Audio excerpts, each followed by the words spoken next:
Well, it looks like we've arrived to part 2 of She Aint the movie series. This week we're going to be discussing Mr. M. Night Shyamalan, as he has given us very little highs and many lows.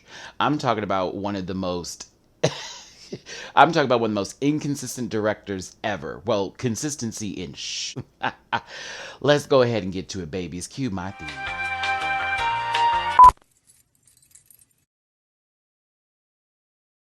Listen. Yeah. Yes, God. Get that out of there.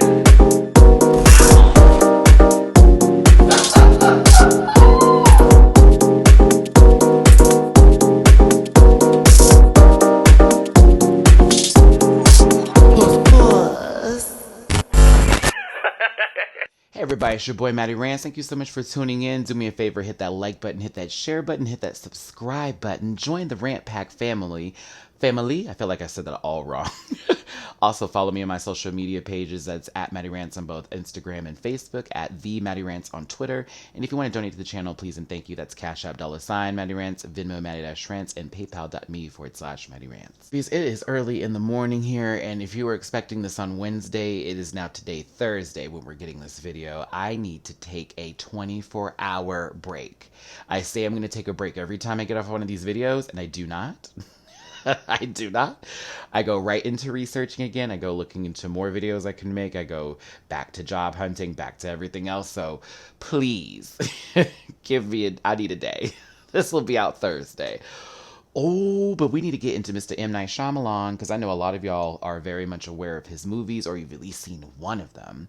But for me, as a person who's a movie buff, who's been to the theater many times, and has paid the bill for an entire E-Class Mercedes just going to the movies, I have got to say, he started off so good. M. Night Shyamalan, he was so good. 3 movies back to back. They were all great films. The Sixth Sense, Unbreakable, and Signs. After that, things change. So this She Aint list is going to be a little different this week. This is going to be more so about the director and the movies he's directed. Now, he's also been a screenwriter of a couple of films. One in particular was Stuart Little. Huh. And I think to myself, well, was that when he had, like, ideas before we got to The Village? He's also done a couple TV shows too. He had a very early career with 2 films that came out, one in 1992 and one in 1999, but those were like way early days, and I personally haven't even seen them yet. Wide Awake and Praying with Anger. I'll have to take a deeper look at those 2 to see what they were about, but I don't think I'm missing anything. I'd like to start on a positive note before we just start the dragging session here for M. Night, because some of these movies I need to talk about. Let's just start on the positive note. Now, this is when he hit it big. This is the only movie that was ever nominated for an Academy Award or a Golden Globe, for that matter, okay? And that's The Sixth Sense. Each of the movie descriptions I'll be reading will be coming from RottenTomatoes.com. Shout out to RottenTomatoes.com. I've been on your page for a very long time. Before I had a Mac and I was still rocking that Windows PC, baby, I was on Rotten Tomatoes. For The Sixth Sense, in this chilling psychological thriller, 8-year-old Cole Sear is haunted by a dark secret. Shh. He's visited by ghosts. Gasp! A helpless and reluctant channel, Cole is terrified by threatening visitations from those with unresolved problems who appear from the shadows. Confused by his paranormal powers, Cole is too young to understand his purpose and too terrified to tell anyone about his torment, except child psychologist Dr. Malcolm Crowe, played by Bruce Willis. As Dr. Crowe tries to uncover the ominous truth about Cole's supernatural abilities, the consequence for client and therapist is a jolt that awakens them both to something harrowing and unexplainable. Now, that description is kind of long-winded, to be honest with you. I wish it was just a little tighter, but that is the story. This is when Haley Joel Osment did not give you possible To Catch a Predator tease. No tea, Haley Joel, I'm just saying. There's been a couple of moments where that camera has clicked and it's been like, ooh, wow, the growth. The growth. This was a good movie. One of my favorite movies from M. Night Shyamalan. I remember when this first came out, I used to have to watch this over and over and over again. And mind you, a lot of this episode will be spoilers. So spoiler alert if you haven't seen The Sixth Sense. Towards the end of the movie, Bruce Willis' character, Dr. Malcolm Crowe, realizes the reason why he's been able to talk to Haley Joel Osment is because he's dead. He was dead for the majority of the movie. Yes, if not the entire movie. And so he's been treating this boy for seeing ghosts and feeling scared, but he himself has been the ghost. It was a good movie. There was a lot of scares. There was this one scene in particular where Haley Joel Osment's character was underneath this tent, and all of a sudden he sees all this rustling or whatever. And I remember he turns the flashlight over and this girl opens her mouth and I think it falls open. I forget what the whole scene was. Maybe there was a hole in the back of her head. I forget. There was a lot of scary little moments in The Sixth Sense. It's been a long time since I've seen it because as someone who's watched the movie several million times, it's no longer that interesting. But this was on the great path for M. Night. I was like, okay, we have some things going on here. And it got better. Now, the second movie on this list is Unbreakable. Now, this was a bit different than what we saw from The Sixth Sense, and of course, this still had Bruce Willis in it, because M. Night Shyamalan has a habit for using the same actors over and over again. Ask Bryce Dallas Howard. Unfortunately for her, she was in all shitty movies. Unbreakable is a riveting story shared by two men. David Dunn, a man from a blue-collar neighborhood in Philadelphia, emerges unharmed as a sole survivor of a devastating train accident, and that was a great scene, by the way. Enter Elijah Price, who is Samuel L. Jackson, a mysterious stranger who offers a bizarre explanation as to why David escaped without a single scratch. An explanation that threatens to change David's family and life forever. This was sort of like an homage to superhero films, and this was giving it sort of like a real life taste of what that would be versus the Marvel and DC universe kind of setup. And it was very dark and mysterious, and Samuel L. Jackson looked crazy, and Bruce Willis looked the same, you know, that same face, you know. This was good. I didn't love it. I thought it was a great movie. I thought it was entertaining as far as like the way it was sort of flowing together. And then when Bruce Willis started to get into, I guess, recognizing his abilities, but not really, because they didn't really expand on it too much. They didn't keep it too, they wanted to make it as real as possible. At least that's what I got from this film. This was okay to me. I didn't hate it, but I was like, whatever. I enjoyed Split much better. That gets me to the last of these good movies. Ooh, actually Split will be coming up later because that sort of helped, and maybe The Visit I'll put in there too, but number 3, and this is my favorite M. Night Shyamalan movie, and it's a big deal for me because I don't like aliens. As a kid, scared shitless. Every time I would hear about anything about coming from outer space, mama, I need to know what these things are and what they look like. I got nervous. I saw Independence Day when I was younger, ruined me. I saw Aliens, and Alien 3 when I was younger, ruined me. So for this, I was like, ooh, I don't know if I'm gonna be able to do this. And I remember seeing this in the movie theater with my parents, and the scene in particular when he's in the cornfield and he flashes the light and the foot moves. Bitch, when I tell you as a kid, actually lies. That got me. But the scene that got me is when the little girl came to her daddy's room and was like, there's a monster outside my window. And that man goes and looks out the window, and there's a whole figure standing on the roof. No. This was my favorite M. Night Shyamalan movie. It was the only one that actually scared the pants off of me, and I loved it. But let's get into what Signs is.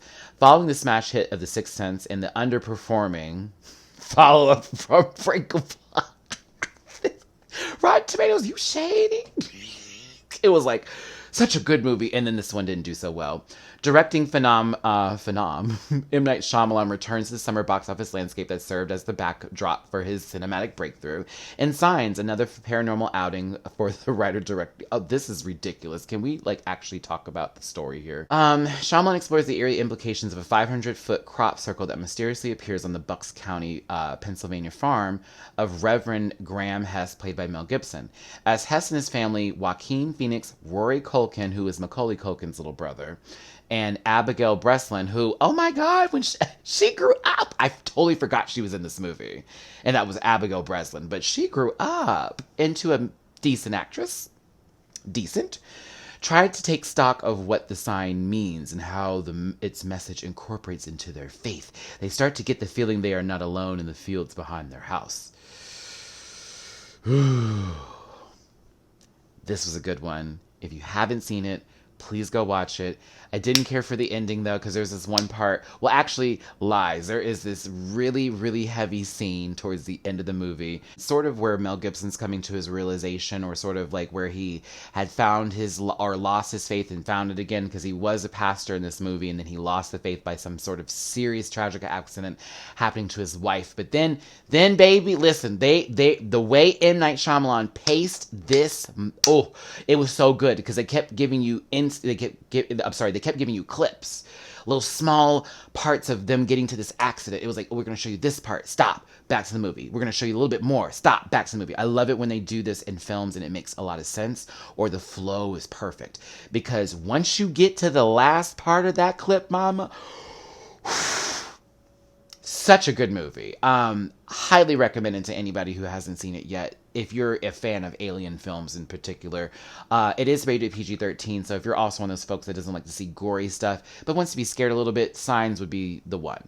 But that, Signs, The Sixth Sense, and Split, even without you seeing Unbreakable, you might want to see Unbreakable first, but Split, those movies in particular, I would recommend. And an honorable mention to The Visit, which I'll get to in a second here, because we are going in order. Now we're gonna get into where shit just got shitty. And this was the movie that really set me off, and I was so upset with him after this. How many of you were excited to see The Village when you first saw the trailer for it, when you got an idea of what it was going to be, when you the trailer, I think, is what really sold a lot of us into seeing this film, and we thought this was going to be amazing because M. Night Shyamalan had a record. Now, Unbreakable wasn't a scary film, so we didn't count it. The Sixth Sense made us scared. Signs spooked me. So I'm like, oh, The Village, oh, we're taking this back a little bit. We're going to get this into a period piece. I'm here for it. If you have not seen this movie and you plan to see this movie, I'm going to spoil this film for you in about 3 minutes, so get ready. The rustic village of Covington is a small town in rural Pennsylvania that is home to 60 souls. 60 people, for those who are like, souls? Yeah, okay, continue. The citizens of Covington lead a quiet and peaceful life, but not without an unusual caveat. Terrible creatures lurk just outside the borders of the village, and the people of Covington have reached an agreement of sorts with the beasts, in which they are allowed to go about their business as long as they never cross the village's boundaries.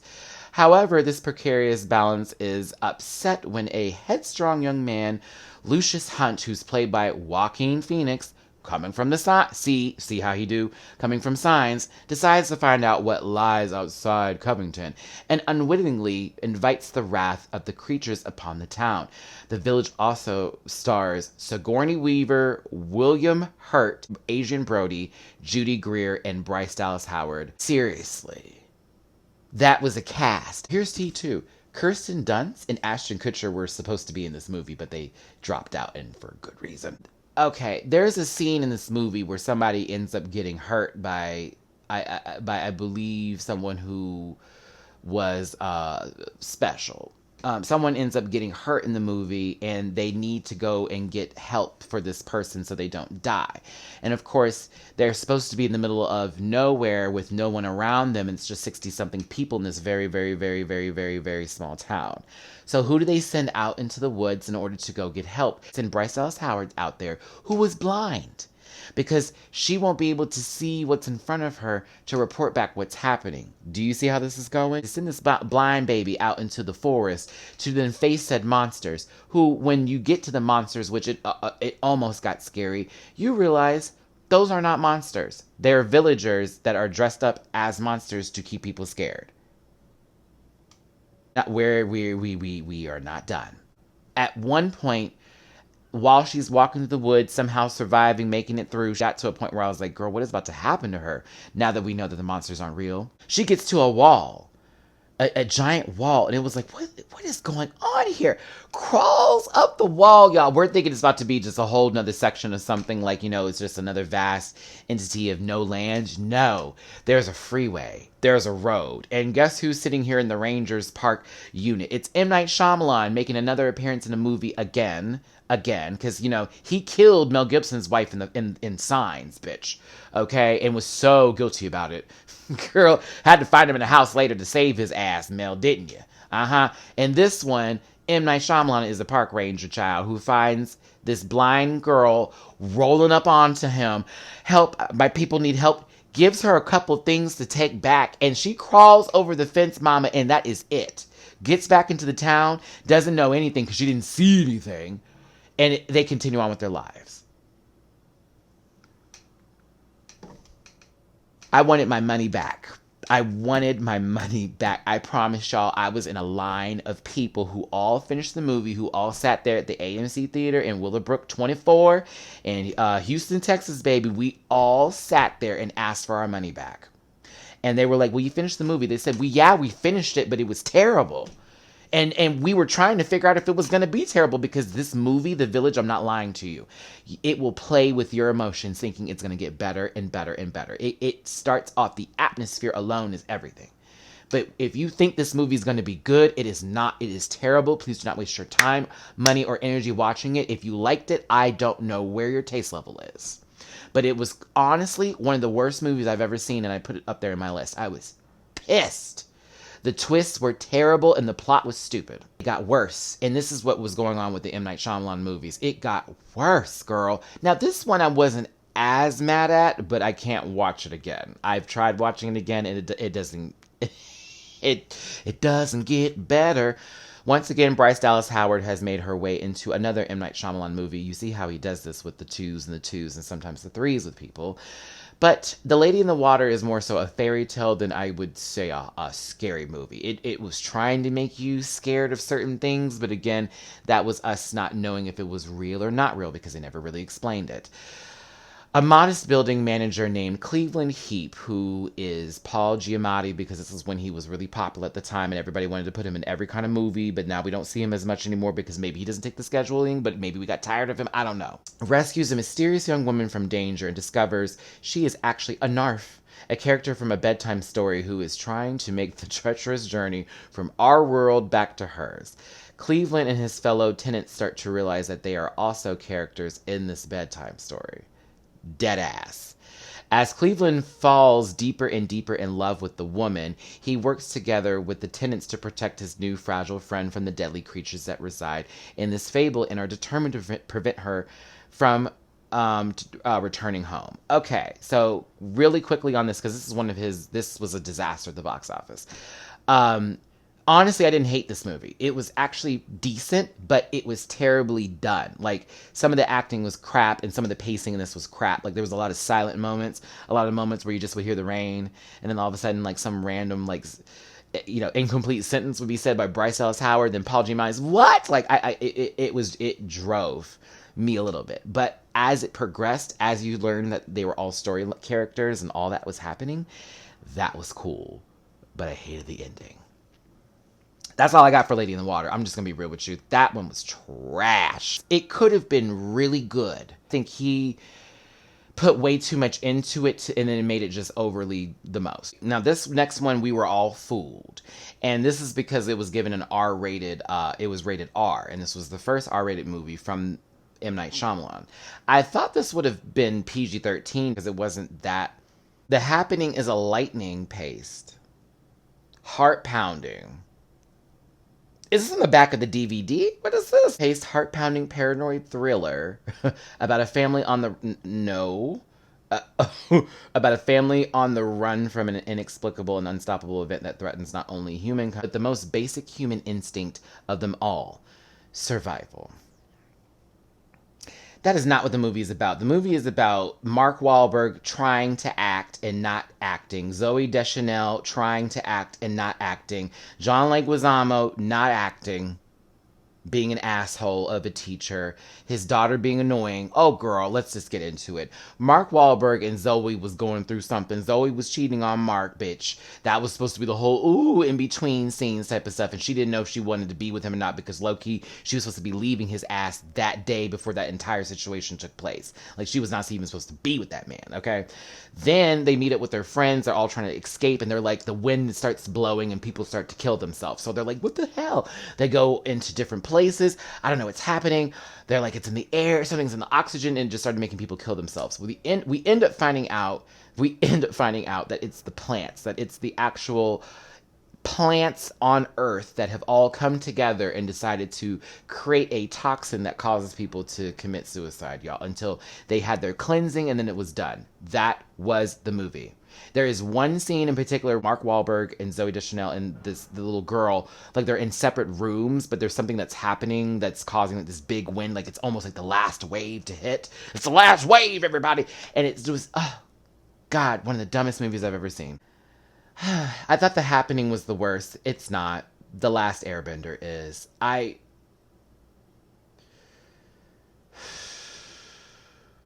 Do I have to talk about this? Like, y'all, okay, the majority of you, a lot of my Rant Pack followers have seen The Last Airbender. It is I want to say a cartoon or anime. I would rather put that in a cartoon category. That was on Nickelodeon, and it had to do with the story with Aang, who apparently is like the last airbender. I'm just going to read the synopsis for you here, because if we're going to talk about the last airbender, like the cartoon, that's a whole nother video I have to do. And that'd be a 2-hour run through of the explanations I would need to give.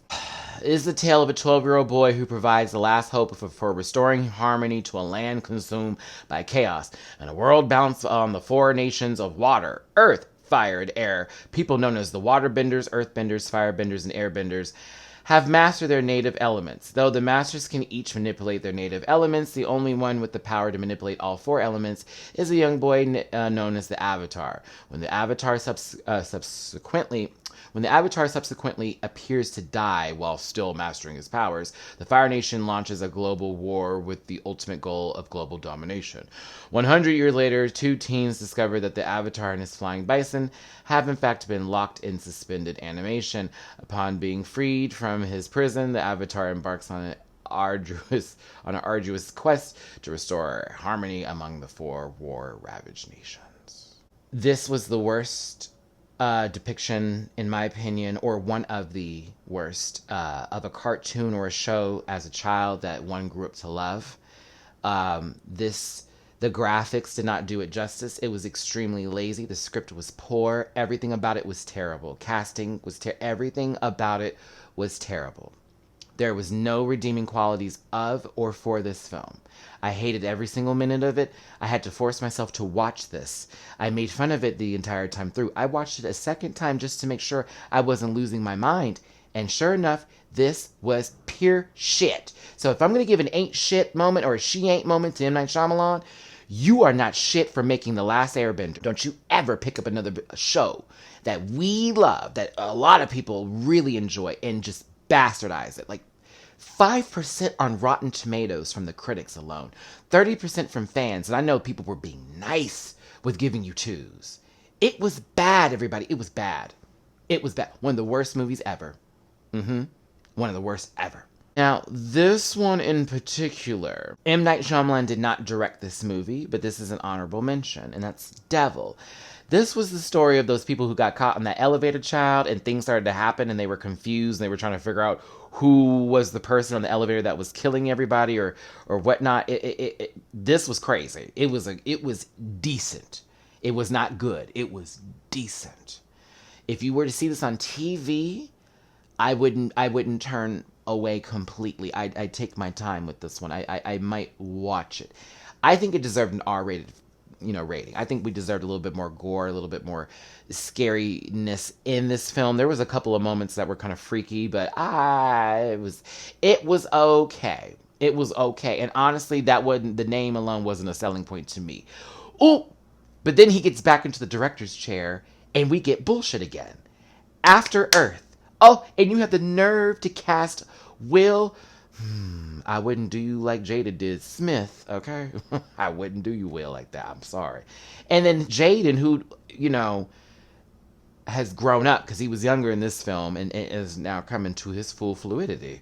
This was bad too. It's like this came out around the same time as a lot of other movies, like all within a 3-year time span of Earth has fallen and now we have to find a new Earth kind of situation, or the world is done and we're the last of its kind of bit. I don't even want to go over the synopsis with you, but I have to because, you know, I kind of skipped through Devil. A crash landing leaves teenager Katai Rage, I didn't even say it right, don't care, and his legendary father, Cypher, stranded on Earth 1,000 years after cataclysmic events forced humanity's escape. While Cypher critically injured, Katai must embark on a perilous journey to signal for help, facing uncharted terrain, evolved animal species that now rule the planet, and an unstoppable alien creature that escaped during the crash. Father and son must learn to work together and trust one another if they want a chance of returning home.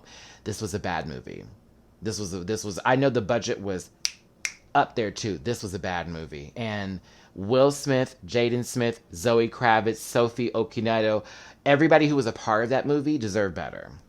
I'm sorry M. Night sold you a ship that could not land. Oh, nothing was interesting about it. I was bored throughout the entire movie. Jaden's acting was questionable here. Jaden.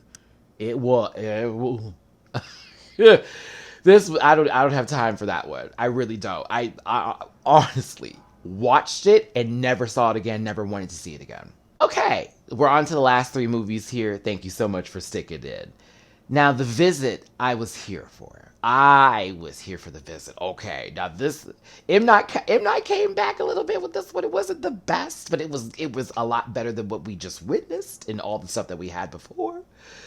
The terrifying story of a brother and sister who are sent to their grandparents' remote Pennsylvania farm. He has a lot of stuff in Pennsylvania. For a week-long trip. Once the children discover that the elderly couple is involved in something deeply disturbing, they see their chances of getting back home are growing smaller every day. Okay. This is the one movie I don't want to give away because I like the twist. And it was kind of foreseeable because certain things were happening as it was taking place. I'll give it away. Basically, the grandparents weren't even there, girl. Wait, can someone tell me? I forget. Were they killed or were they just like locked up somewhere? I think they were killed.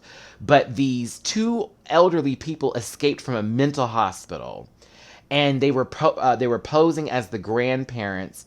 They were posing as the grandparents for these kids, right? But here's where it didn't make any sense because it's like, so you just dropped your kids off at your mom and dad's house or your mom's house or whoever's house this is, the grandparents, but you haven't spoken to them in years because of some estranged relationship or some decision that you made that they didn't agree with. I forget how it was working, but there wasn't enough communication.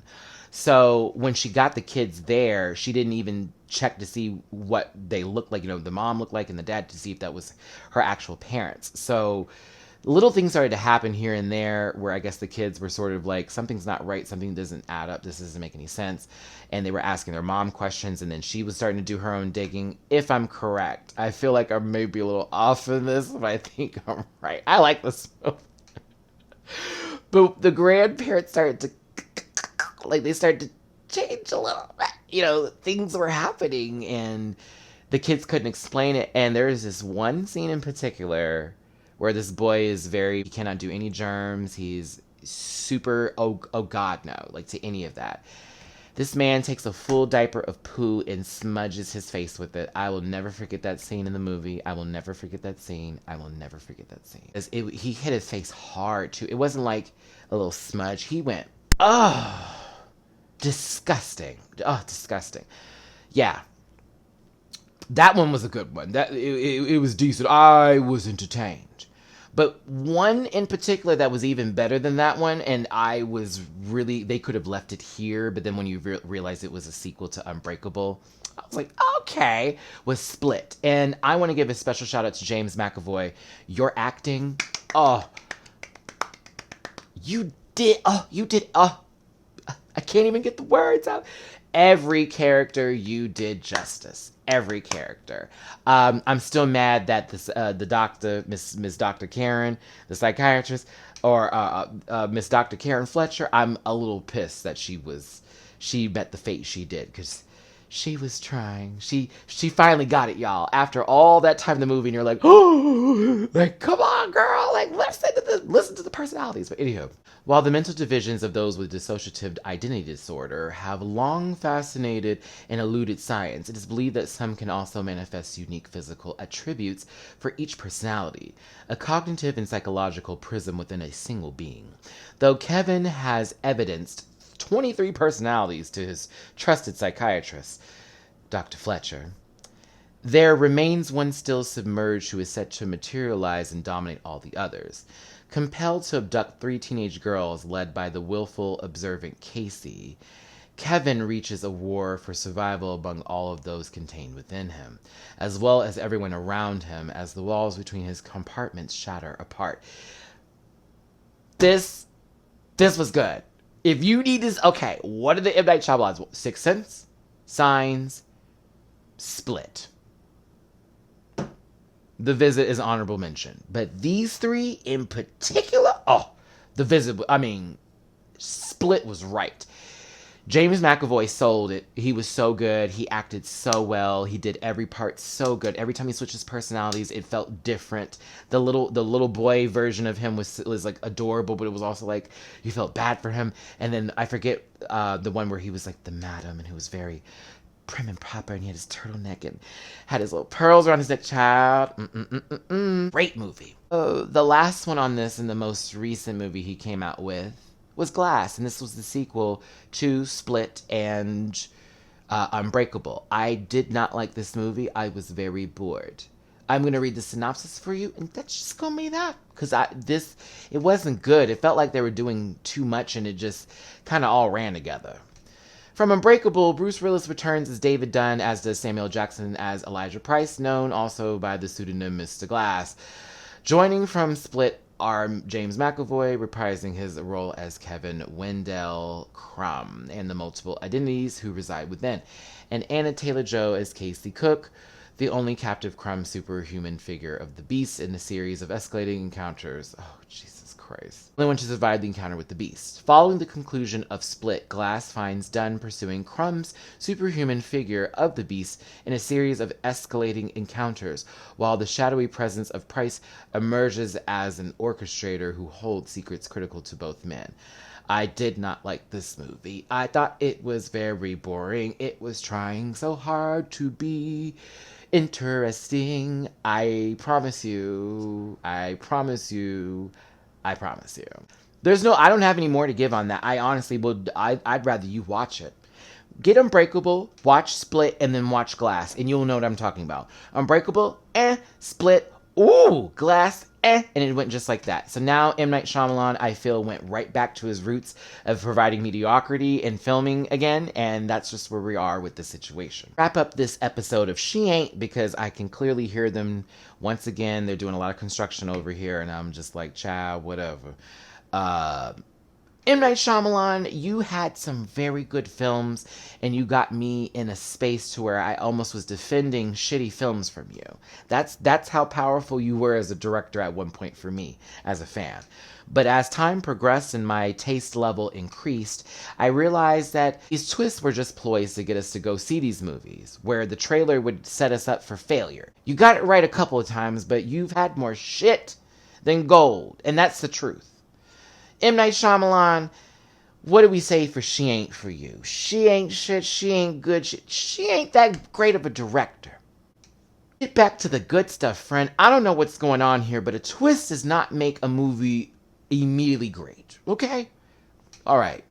Y'all, part 3 will be next week here. I'm going to go in a little bit heavier with that one and be a little bit more insulting with this one. This one I wanted to give you my director spiel of things. And if you like this, name some other directors with many different movies that may have had ups and downs that you like me to get into.